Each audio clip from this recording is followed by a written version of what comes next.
ଓଡ଼ିଆ ଘରର ପୂଜା ନିୟମ। ନମସ୍କାର, ଜୟ ଜଗନ୍ନାଥ। ଦର୍ଶକ ବନ୍ଧୁ, ଆଜିର ଭିଡ଼ିଓରେ ଆମ୍ଭେମାନେ ଜାଣିବା ପ୍ରତିଦିନ ଘର ଠାକୁରଙ୍କ ପୂଜା କିପରି କରିବା ଉଚିତ ଏବଂ ପୂଜା କଲାବେଳେ କେଉଁ କେଉଁ ନୀତି ନିୟମ ପ୍ରତି ଧ୍ୟାନ ଦେବା ଉଚିତ। ଦର୍ଶକ ବନ୍ଧୁ, ଆମେ ପ୍ରତିଦିନ ଘର ଠାକୁରଙ୍କୁ ପୂଜା କରୁଛନ୍ତି, ତେଣୁ ଏସବୁ ବିଷୟରେ ଜାଣିବା ନିହାତି ଆବଶ୍ୟକ ଅଟେ। ଚାଲନ୍ତୁ ଡେରି ନକରି ଆରମ୍ଭ କରିବା ପୂଜା କରିବାର ନୀତି ଓ ନିୟମ ବିଷୟରେ। କିନ୍ତୁ ତାହା ପୂର୍ବରୁ ଯଦି ଆପଣମାନେ ଚାହୁଁଛନ୍ତି ମାତା ଲକ୍ଷ୍ମୀଙ୍କର ଆଶୀର୍ବାଦ ଆପଣଙ୍କ ଉପରେ ସଦାସର୍ବଦା ରହୁ, ତେବେ ଭିଡ଼ିଓଟିକୁ ଲାଇକ୍ କରି ଚ୍ୟାନେଲଟିକୁ ସବସ୍କ୍ରାଇବ୍ କରନ୍ତୁ ଏବଂ କମେଣ୍ଟରେ ଜୟ ମାତା ଲକ୍ଷ୍ମୀ ବୋଲି ନିଶ୍ଚିତ ଲେଖନ୍ତୁ। ଏହାଦ୍ୱାରା ମାତା ଲକ୍ଷ୍ମୀ ଆପଣଙ୍କର ଏବଂ ଆପଣଙ୍କ ପରିବାରର ସମସ୍ତ ସଦସ୍ୟଙ୍କର ମଙ୍ଗଳ କରିବେ। ଚାଲନ୍ତୁ ଆରମ୍ଭ କରିବା। ନମ୍ବର 1, ସକାଳୁ ଉଠି ଠାକୁରଙ୍କୁ ପ୍ରଣାମ କରିବା, ଠାକୁରଙ୍କ ପୂଜା କରିବା ଏସବୁ ଆମ ହିନ୍ଦୁ ସଂସ୍କୃତିର। ଯଦି ଆମେ ଏସବୁ ନ କରୁ ତେବେ ଆମର ଦିନଟି ଭଲରେ କଟେ ନାହିଁ। ସନାତନ ସଂସ୍କୃତିରେ ପୂଜାକୁ ଅଧିକ ପ୍ରାଧାନ୍ୟ ଦିଆଯାଇଛି। ଭଗବାନ ହେଉଛନ୍ତି ଉପଚାର ପ୍ରିୟ, ତେଣୁ ଆପଣ ନିଜର ସାମର୍ଥ୍ୟ ଅନୁସାରେ ଯେତିକି ପାରିବେ ସେତିକି କରିବେ। ନମ୍ବର 2, ଆପଣମାନେ ଯଦି ଠାକୁରଙ୍କୁ ପ୍ରତିଦିନ 2 ରୁ 3 ଘଣ୍ଟା ପୂଜା କରିବେ, ଏପଟେ ଘରର କାମ ସବୁ ବିଳମ୍ବ ହେବ। ଏମିତି ହେଲେ ଘରେ ଅଶାନ୍ତି ବଢ଼ିବ। ଭଗବାନ ଏମିତି କେବେ ବି ଚାହିଁବେନି। ତେଣୁ ପ୍ରତ୍ୟେକ କାମ ସମୟ ଅନୁସାରେ କରିବାକୁ ପଡ଼ିବ। ଭୋରୁ ଉଠି ଗାଧୋଇ ଠାକୁରଙ୍କ ପୂଜା କରିବା ଅତ୍ୟନ୍ତ ଶୁଭ ହୋଇଥାଏ। ଅତି କମରେ ସକାଳ 8ଟା ଭିତରେ ଠାକୁରଙ୍କ ପୂଜା ସାରିଦେଲେ ଭଲ। ନମ୍ବର 3, ଠାକୁରଙ୍କ ଘରେ ଯେମିତି ଆମିଷର ଗନ୍ଧ, ପିଆଜ ରସୁଣର ଗନ୍ଧ ନ ବାଜିବ, ଏହାକୁ ଧ୍ୟାନ ରଖିବା ଉଚିତ। ଆମିଷର ଗନ୍ଧ ଠାକୁର ଘରକୁ ଗଲେ ଆମକୁ ଦୋଷ ଲାଗିଥାଏ। ନମ୍ବର 4, ଛୋଟ ପିଲାମାନେ ଯାହାଙ୍କ ଘରେ ଅଛନ୍ତି ତାଙ୍କୁ ମଧ୍ୟ ଶିଖାଇବା ଉଚିତ କି ଗାଧୋଇକି ସୂର୍ଯ୍ୟଙ୍କୁ ନମସ୍କାର କରିବେ ଏବଂ ଠାକୁର ଘରେ ପ୍ରଣାମ କରିବା ଉଚିତ। ନମ୍ବର 5, ସକାଳେ ପୂଜା ଆରମ୍ଭ କଲାବେଳେ ପ୍ରଥମେ ସୂର୍ଯ୍ୟ ଦେବତାଙ୍କୁ ପୂଜା କରାଯାଏ ବା ଅର୍ଘ୍ୟ ଦିଆଯାଏ। ତାପରେ ମା ବୃନ୍ଦାବତୀଙ୍କୁ ପୂଜା କରାଯାଏ ଏବଂ ଶେଷରେ ଘର ଠାକୁରଙ୍କୁ ପୂଜା କରାଯାଏ। ସୂର୍ଯ୍ୟଙ୍କୁ ଧଳା ଫୁଲ କେବେ ବି ଚଢ଼ାଇବା ଉଚିତ ନୁହଁ। ଲାଲ ରଙ୍ଗର ଫୁଲରେ ସୂର୍ଯ୍ୟ ଦେବତାଙ୍କୁ ପୂଜା କଲେ ସୂର୍ଯ୍ୟ ଦେବତା ସନ୍ତୁଷ୍ଟ ହୋଇଥାନ୍ତି। ନମ୍ବର 6, ଠାକୁରଙ୍କୁ ପୂଜା କରିବା ପୂର୍ବରୁ ପ୍ରଥମେ ଦୀପ ପ୍ରଜ୍ୱଳନ କରାଯାଏ। ଦୀପ ପ୍ରଜ୍ୱଳନ ହେଲା ମାନେ ପୂଜା ଆରମ୍ଭ ହେଲା ବୋଲି ଶାସ୍ତ୍ରୀୟ ପ୍ରମାଣ ରହିଛି। ନମ୍ବର 7, ପ୍ରଥମେ ଠାକୁରଙ୍କୁ ସ୍ନାନ କରାଯାଏ। ଠାକୁରଙ୍କର ବିଭିନ୍ନ ପ୍ରକାରର ସ୍ନାନ ରହିଛି, ଯେମିତିକି ଦୁଗ୍ଧ ସ୍ନାନ, ଦହି ସ୍ନାନ, ମହୁ ସ୍ନାନ ଇତ୍ୟାଦି ପ୍ରକାର ସ୍ନାନ ରହିଛି। ନମ୍ବର 8, ଠାକୁରଙ୍କ ଘରକୁ ପ୍ରବେଶ କରିବା ପୂର୍ବରୁ 3 ଥର ତାଳି ମାରିକି ମଥା ଲଗାଇ ପ୍ରଣାମ କରି ପ୍ରବେଶ କରିବା ଉଚିତ।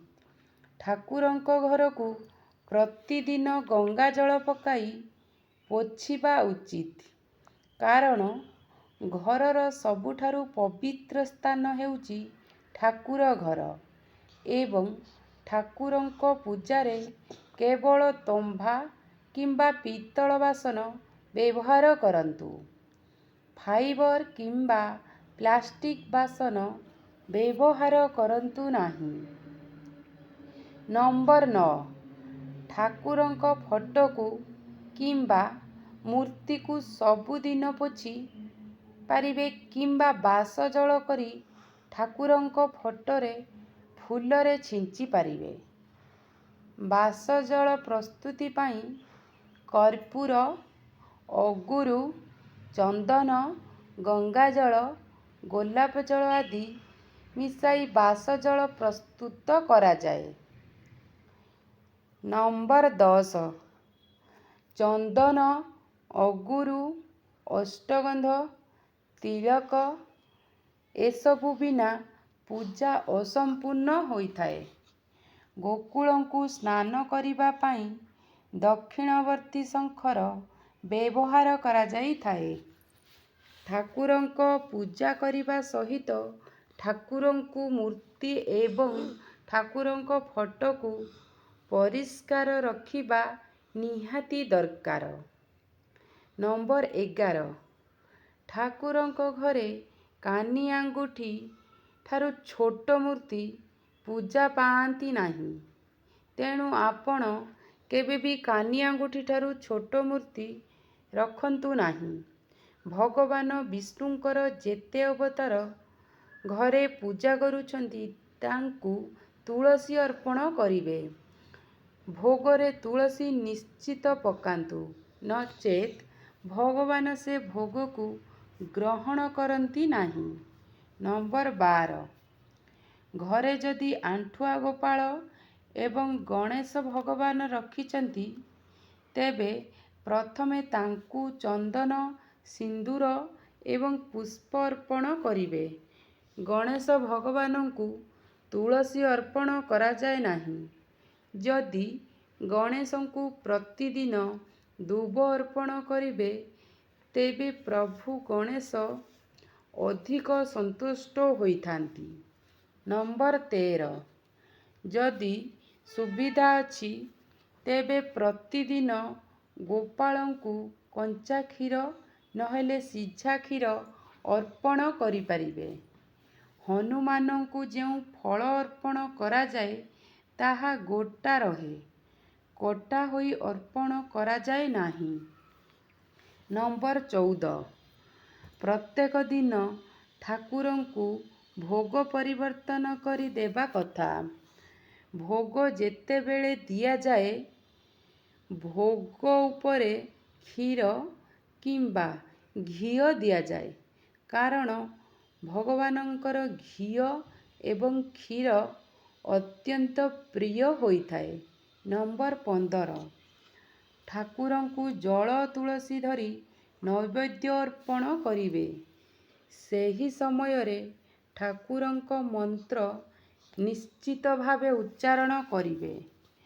ଯଦି ମନ୍ତ୍ର ମନେ ନାହିଁ ତାହେଲେ ଠାକୁରଙ୍କ ନାମକୁ ସ୍ମରଣ କରି ନୈବେଦ୍ୟ ଅର୍ପଣ କରିବେ। ନମ୍ବର 16, ଘଣ୍ଟିକୁ ଆମେ ଗରୁଡ଼ ବୋଲି ମାନିଥାଉ, ତେଣୁ ଘଣ୍ଟିକୁ ମଧ୍ୟ ପୂଜା କରାଯାଏ। ଠାକୁରଙ୍କ ପୂଜା କରିବା ସମୟରେ ଅଧିକ ଶବ୍ଦ ବା ପାଟିତୁଣ୍ଡ କରିବେ ନାହିଁ, କାହିଁକି ନା ଠାକୁର ଘରେ ମା ଲକ୍ଷ୍ମୀ ଅଛନ୍ତି। ମା ଲକ୍ଷ୍ମୀଙ୍କୁ ଅଧିକ ଶବ୍ଦ ଭଲ ଲାଗେ ନାହିଁ। ନମ୍ବର 17, ଶେଷରେ ଆଳତୀକୁ ପାଣି ଛଡ଼ାଇବା ଉଚିତ, କାରଣ ଶୀତଳତା ପ୍ରଦାନ କରିବା ପାଇଁ ଆମେ ସର୍ବଦା ଅଗ୍ନି ଦେବତାଙ୍କୁ ଶାନ୍ତ ରଖିବା ନିହାତି ଦରକାର। ନମ୍ବର 18, ପ୍ରତ୍ୟେକ ଦିନ ଠାକୁର ଘରକୁ ସଫା ସୁତୁରା କରିବା ସହିତ ମୁଖ୍ୟ ଦ୍ୱାର ପାଖରେ ଆମ୍ବ ପତ୍ରର ତୋରଣ ଟାଙ୍ଗିଲେ ବହୁତ ଭଲ ଓ ଶୁଭ ହୋଇଥାଏ। ତା ସହିତ ମୁଖ୍ୟ ଦ୍ୱାରରେ ପ୍ରତ୍ୟେକ ଦିନ ଝୁଟି ମୁରୁଜ ପକାଇଲେ ଶୁଭ ହୋଇଥାଏ। ନମ୍ବର 19, ଠାକୁରଙ୍କ ପୂଜା କରିବା ପାଇଁ ପ୍ରଥମେ ଠାକୁରଙ୍କୁ ସ୍ନାନ ପରେ ସିନ୍ଦୂର ଚନ୍ଦନ ଲଗାଇ ଫୁଲରେ ସଜାଇ ଦିଆଯାଏ।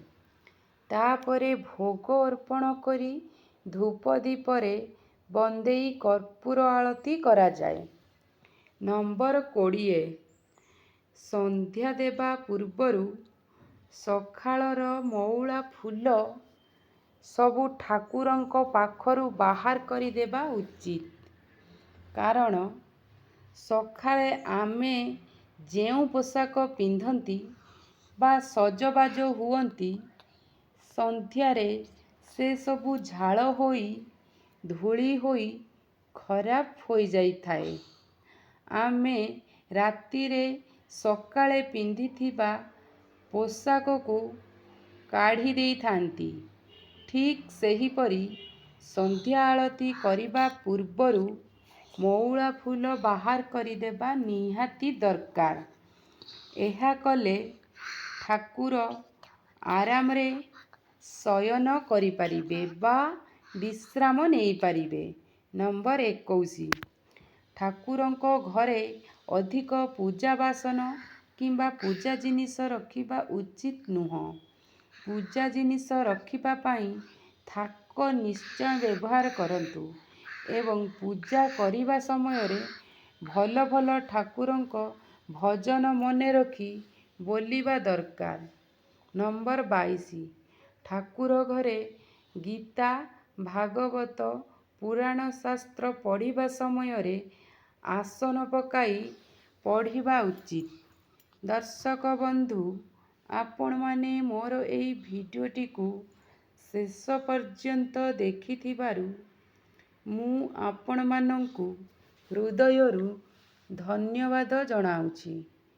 ଯଦି ଆପଣମାନେ ମୋର ଏହି ଭିଡ଼ିଓରୁ କିଛି ବି ଶିକ୍ଷଣୀୟ କଥା ଶିଖିପାରିଥିବେ, ତେବେ ଦୟାକରି ଭିଡ଼ିଓଟିକୁ ଗୋଟେ ଛୋଟିଆ ଲାଇକ୍ କରି ଆମ ଚ୍ୟାନେଲ ସୋନାରିତୁ ଲାଇଫଷ୍ଟାଇଲକୁ ସବସ୍କ୍ରାଇବ୍ କରନ୍ତୁ ଏବଂ ତାହା ସହ କମେଣ୍ଟରେ ଜୟ ମାତା ଲକ୍ଷ୍ମୀ ବୋଲି ନିଶ୍ଚିତ ଲେଖନ୍ତୁ। ଏହାଦ୍ୱାରା ମାତା ଲକ୍ଷ୍ମୀ ଆପଣଙ୍କର ଏବଂ ଆପଣଙ୍କ ପରିବାରର ସମସ୍ତ ସଦସ୍ୟଙ୍କର ମଙ୍ଗଳ କରିବା ସହିତ ଆପଣଙ୍କ ଘରକୁ ଧନ ଧାନ୍ୟରେ ପରିପୂର୍ଣ୍ଣ କରିବେ। ନମସ୍କାର ଦର୍ଶକ ବନ୍ଧୁ, ଜୟ ଜଗନ୍ନାଥ। ଭଲରେ ରୁହନ୍ତୁ ଆପଣମାନେ। ଏତିକି